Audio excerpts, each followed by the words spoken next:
بسم اللہ الرحمن الرحیم. دیکھو ابھی تک جو ہم نے پڑھا ہے اصول التجوید کے حصہ دوم پڑھ رہے ہیں ہم. اصول التجوید کے حصہ دوم میں ابھی تک جو ہم نے پڑھا ہے اس میں دیکھتے رہو شروع سے اور بتاتے رہو مجھے اگر کچھ چھوٹ جائے. نمبر 1 خطبہ. نمبر 2 مقدمہ علم تجوید. نمبر 3 کیا ہے؟ نمبر 3 ہے فائدہ. فائدہ کے مقدمہ نہیں ہے فائدہ. اچھا نمبر 3 ہے لحن کا بیان. لحن کا بیان. لحن کا بیان پڑھا تھا ہم نے. پہلے تو ہم دیکھتے ہیں مقدمہ. مقدمے میں کتنی چیزیں تھی دیکھو. نمبر 1 تجوید کا معنی. تجوید کے معنی. نمبر 2 تجوید کی تعریف. تجوید کی تعریف. نمبر 3 تجوید کا موضوع. تجوید کا موضوع. نمبر 4 تجوید کی غرض. تجوید کی غرض. نمبر 5 تجوید کا فائدہ. تجوید کا فائدہ. تو 5 چیزیں مقدمہ میں ہیں. نمبر 6 تجوید کا ماخذ. نمبر 6 ہاں تجوید کے ماخذ بھی ہیں. نمبر 6 تجوید کا ماخذ. نمبر 7 تجوید کے ارکان. تجوید کے ارکان. یہ سب چیز ہم تو سمجھا چکے تفصیل سے پچھلے سبق میں. آگے لحن کا بیان. تو یہ ہے مقدمہ. مقدمے میں 7 چیزیں آ چکی. مقدمے میں 7 چیزیں آ چکی ہیں. جی. اور اب جو ہے لحن کا بیان شروع ہوتا ہے. لحن کے بیان میں بھی یہ تفصیل سے ہم پڑھ چکے. لحن کی 2 قسمیں ہیں. لحن جلی لحن خفی. اور لحن کے بعد پھر نمبر آتا ہے اعوذ باللہ اور بسم اللہ کے بیان کا. اعوذ باللہ کب کہاں کیسے کس طرح پڑھنی چاہیے یہ اس کا تفصیلی بیان گزر چکا. اس کی 4 صورتیں بنی ہوئی. اگر صورت کے شروع سے پڑھنے شروع کریں تو اس کی 4 صورتیں تھی. صورت کے بیچ میں سے پڑھنی شروع کریں اس کی کتنی صورتیں تھی؟ اس کی بھی 4 صورتیں تھی. اور اگر صورت ختم ہو رہی ہو پھر صورت شروع ہو رہی ہو تو اس کی بھی 4 صورتیں تھی. لیکن اس کے اندر جو ہے 2 صورتیں جائز تھی اور 2 ناجائز تھی. تفصیل سے سارا بیان گزر چکا. اس کے بعد بسم اللہ اس سے پہلے اعوذ باللہ اور بسم اللہ کا تفصیل تھوڑا بہت وضاحت کے ساتھ اور بہت اچھی زبان میں ہم پہلے حصے میں اس کو یاد کر چکے. تو اب جو ہے اس کے بعد نمبر 9 کا آتا ہے حروف اور مخارج. حروف اور مخارج میں آگے حروف کے القاب. حروف اور مخارج میں مخرج کی 2 قسمیں آئیں گی نا. مخرج محقق مخرج مقدر. مخرج مقدر کی پھر 2 قسمیں تھی. مخرج کلی مخرج جزوی و تفصیل کے ساتھ سب کچھ آ چکا. اور تفصیل کے ساتھ سب کچھ آ چکا. تو اس کے بعد ہم نے مخرج دیکھے تھے الف سے لے کر یا تک 17 کس کے نزدیک تھے؟ خلیل کے نزدیک. اور 16 سباوی کے نزدیک اور 14 فرما کے نزدیک. تو ہم نے ان مخرجوں کو دیکھا اور ان کے نام بھی یاد کیے زبانی. اس کے بعد القاب آتے ہیں. القاب میں بھی یہی بتایا گیا تھا کہ ان کو لقیہ لہویہ شجریہ وغیرہ کیوں کہا جاتا ہے. اس کے بعد نمبر آتا ہے حروف فرعی کا. حروف فرعی کے اندر 5 چیزیں حروف فرعی بتائی گئی تھی. یہ 5 جو ہے حروف فرعی ہیں. حروف فرعی قرآن کریم کے اندر میں نے پہلے بھی وضاحت سے بتایا تھا کہ اس لیے لائے گئے ہیں کہ قرآن کریم کو عمدہ اور خوبصورت بنایا جائے. تو ورنہ حرف اصلی سے بھی معنی پورے ہو جاتے ہیں. جیسے انزلنا سمجھ آیا. من داری خیر رن یرا، تو ان سے معنی پورا ہو جاتا ہے، لیکن خیر یرا من یعمل یہ سب اس لیے لایا گیا ہے کہ قرآن کریم کو عمدہ اور اچھا اور خوبصورت حسین بنانے کے لیے۔ اب ان کے بعد بیان شروع ہوتا ہے صفات کا۔ محققین فرماتے ہیں کہ مخارج ترازو کی طرح ہے اور صفات کسوٹی کی طرح ہے۔ محققین علماء قرآ فرماتے ہیں کہ مخارج کائیں کی طرح ہیں؟ ترازو کی طرح ہے۔ مخارج ترازو کی طرح، جیسے ہم ترازو میں تول کے وزن کا پتہ لگاتے ہیں کہ کون سی چیز کتنی بھاری ہے، کتنے وزن کی ہے، جو کون سی چیز کتنی وزن کی ہے، کتنی بھاری ہے، اسے پتہ لگا کر ہمیں یہ تمیز پیدا ہوتی کہ یہ زیادہ وزن کی ہے تو اس کو زمین میں رکھنا ہے، یہ کم وزن کی ہے تو اس کو شوکیس کے اوپر بھی رکھ سکتے ہیں، اور اگر زیادہ وزن والی چیز شوکیس کے اوپر رکھ دی تو شوکیس پچک جائے گا۔ تو یہ تمیز کرنے کے لیے ہے کہ مخارج جو ہے کائیں کی طرح ہے؟ ترازو کی طرح ہے۔ ترازو کی طرح، جیسے ترازو میں تولے جاتے ہیں وزن، ایسے ہی مخارج کے اندر حرفوں کو تولا جاتا ہے کہ کیسے قرآن کریم کو صحیح پڑھ سکیں، قرآن کریم کو کیسے اچھا پڑھ سکیں۔ یہاں مخارج کو اس لیے تولا جاتا ہے کہ فا کی جگہ اگر سین پڑھ دیا تو مخارج کے تولنے میں غلطی ہوئی، اور مخارج کے تولنے میں جب غلطی ہوگی تو معنی غلط ہو جائیں گے۔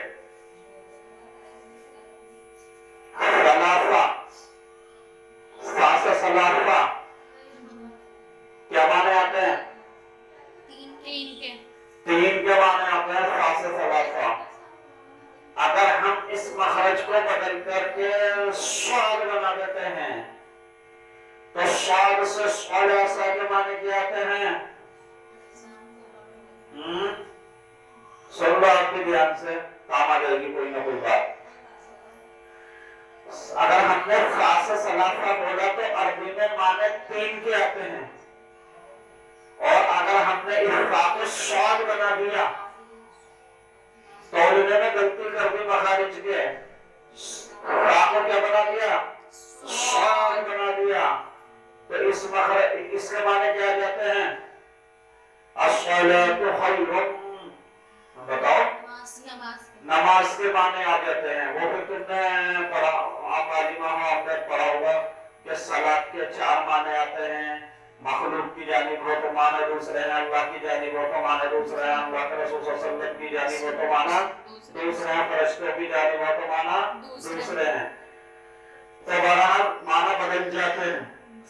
اگر اس فا کو یا اس صاد کو، صاد کا پر ختم کر دیا جائے یا فا کا مخرج ختم کر دیا جائے اور اس کو تولنے میں غلطی کی جائے، سین بولا جائے، تو پھر سلاسہ کے معنی کیا ہوتے ہیں؟ تلوار کا کھینچنا، ہے نا؟ دیکھو قرآن کریم کی آیت ہے، یا ایھا الذین آمنوا صلوا علیہ وسلموا تسلیما، کہ ایمان والو، ان اللہ وملائکتہ یصلون علی النبی یا ایھا الذین آمنوا صلوا علیہ وسلموا تسلیما، کہ اللہ اور اس کے فرشتے بھی حضور صلی اللہ علیہ وسلم پر کیا کرتے ہیں؟ درود بھیجتے ہیں۔ یا ایھا الذین آمنوا، اے ایمان والے تم بھی اپنے نبی پر درود بھیجا کرو۔ تو یہ صاد سے صلی علیہ وسلم، صلی علیہ وسلم، اگر ہم اس نے نعوذ باللہ اگر ہم اس صلی کو سین سے کر دیتے ہیں، مخارج کے تولنے میں ہم غلطی کر دیتے ہیں، تو پھر اس کا معنی آتا ہے ایمان والو اپنے نبی پر تلوار کھینچو، تو کتنے غلط معنی ہو جاتے ہیں ایک لفظ کے بدلنے سے۔ اسی لیے قرآن کریم کا اتنا علم تجوید سیکھنا اتنا قرآن کریم کو صحیح پڑھنا سیکھنا جس سے قرآن کریم صحیح پڑھ سکیں. کیا ہے؟ فرض عین ہے. اور پورے علم تجوید کا سیکھنا فرض کفایہ ہے. یعنی کہ اگر ہمارے ہاشم پورہ کے اندر ایک بھی قاری نہ ہوا جس نے پورا علم تجوید سیکھ رکھا ہو تو پورا کا پورا ہاشم پورے کے بالغ مرد عورت سب گناہگار ہوں گے. سمجھ آیا؟ جنازے کی نماز کیا ہے؟ بولو. جنازے کی نماز کیا ہے؟ فرض کفایہ. عین تو وہ ہوتا ہے کہ ہر آدمی کے ذمے ہے. جیسے رمضان کے روزے ہر تندرست موقعین پر فرض ہیں. 5 وقت نماز ہر شخص پر، ہر بالغ عاقل ہر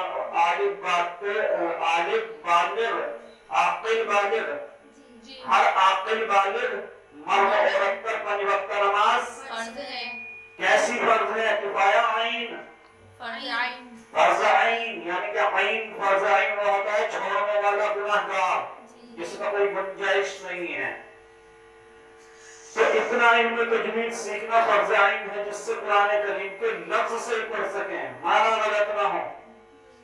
لیکن پورا علم تجوید سیکھنا، قرآن کریم کو بہت اچھے ڈھنگ سے پڑھنا، یہ فرض کفایہ ہے اس کا سیکھنا. اب جنازے کی نماز کیا ہے؟ فرض کفایہ ہے. فرض کفایہ کس کو کہتے ہیں؟ فرض کفایہ اس کو کہتے ہیں کہ فرض کفایہ اگر چند مسلمان مل کر ادا کر لیں یا ایک مسلمان ادا کر لیں تو سارے مسلمان اس سے بری ذمہ ہو جاتے ہیں. لیکن اگر فرض کفایہ کو ایک شخص نے بھی ادا نہ کیا تو پھر پوری کی پوری امت مسلمہ کیا ہوگی؟ گنہگار ہوگی. گنہگار. اگر ہمارے اس محلے کے اندر کوئی جنازہ ہے، سمجھ آیا؟ ہمارے اس محلے کے اندر کوئی جنازہ ہے اور اس کی کسی نے بھی نماز جنازہ نہیں پڑھی تو پورا کا پورا محلہ کیا ہوگا؟ گناہگار ہوگا اور اس سے اللہ کا عذاب بھی نازل ہو سکتا ہے. تو پورے علم تجوید کا سیکھنا کیا ہے؟ فرض کفایہ ہے.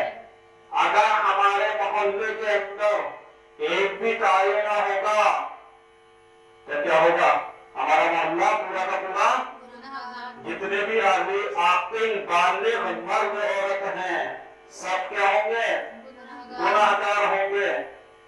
تو ہم تو ایسے سمجھا قاری صاحب کو مل رہی ہے صبح سے بیٹھے بیٹھے قرآن پڑھا رہے ہیں، ان کے کوئی خرچہ ہوتے ہیں؟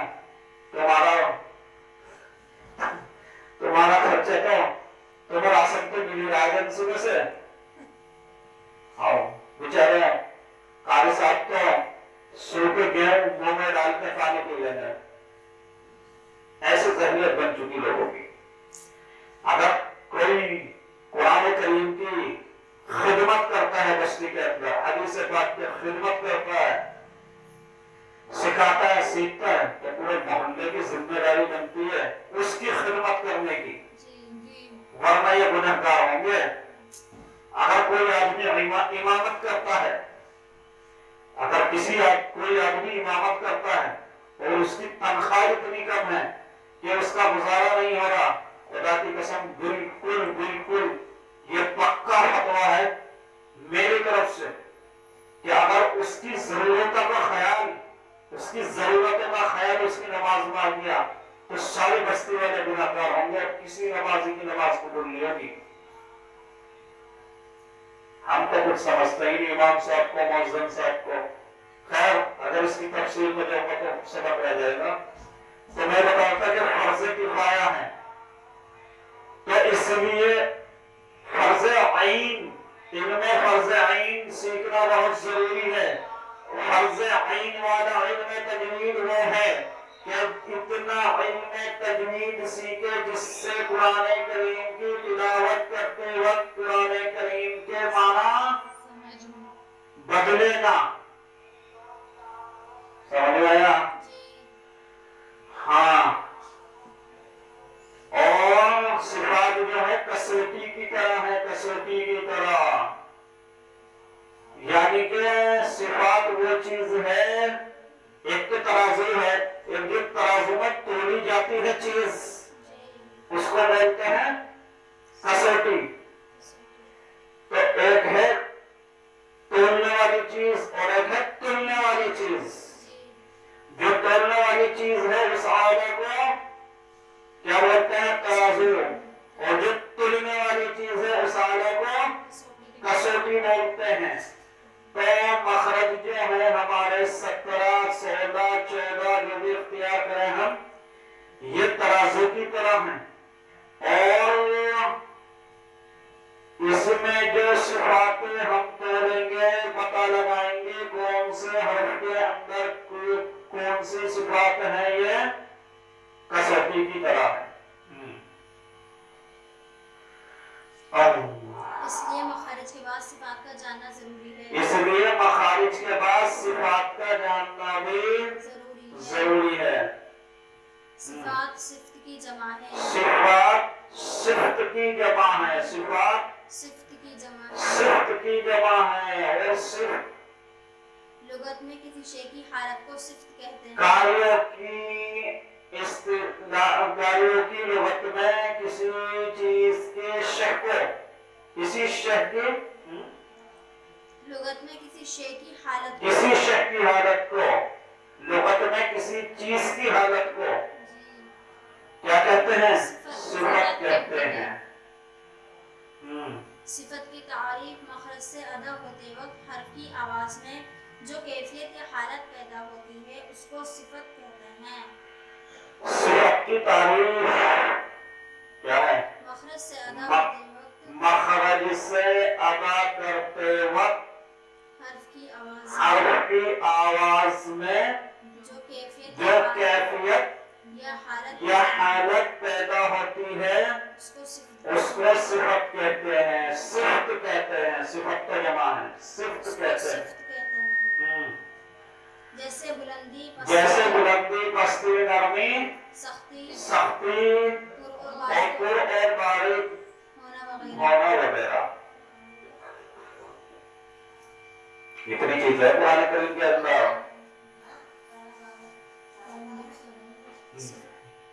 کام کی بات چل رہی ہے، سمجھ لو. صفات کی 2 قسمیں ہیں. تو صفت جو ہے پہلے ہم صفت سمجھتے ہیں. صفت کیا چیز ہوتی ہے؟ کسی بھی شے کی حالت کو صفت کہتے ہیں. حالت کے معنی یوں سمجھ لیجیے کہ کسی بھی چیز کی خوبی یا برائی جو اس کے اندر پائی جائے اس کو صفت کہتے ہیں. دودھ کے اندر چائے بنانے کی صلاحیت پائی جاتی ہے. دودھ کے اندر کیلشیم بنائی جانے کی کیا پائی جاتی ہے؟ صلاحیت پائی جاتی ہے. دودھ کے اندر دہی بنانے کی، دودھ کے اندر مکھن بنانے کی، دودھ کے اندر دیسی گھی بنانے کی. تو ان سب صلاحیتوں کا نام کیا ہے؟ تو دودھ کے اندر کتنی ساری صفات جمع ہو گئی. گھی بنانا، مکھن بنانا، دہی جمانا اور مٹھائی ماوا بنانا. ماوا سے کتنی چیزیں بنیں گی؟ رسگلے اور برفی وغیرہ بہت ساری مٹھائیاں بنتی ہیں. تو ایک چیز نے کتنی چیزوں کو مکمل کیا. اور اگر ایک چیز نہ ہو تو کتنی چیزیں ضائع ہو جائیں گی. تو دودھ کے اندر اتنی ساری صفاتیں پائی جاتی ہیں. اور پھر سب سے بڑی صفات، اسے پینے کے بعد انسان کی تھکاوٹ دور ہوتی ہے اور کیلشیم بنتا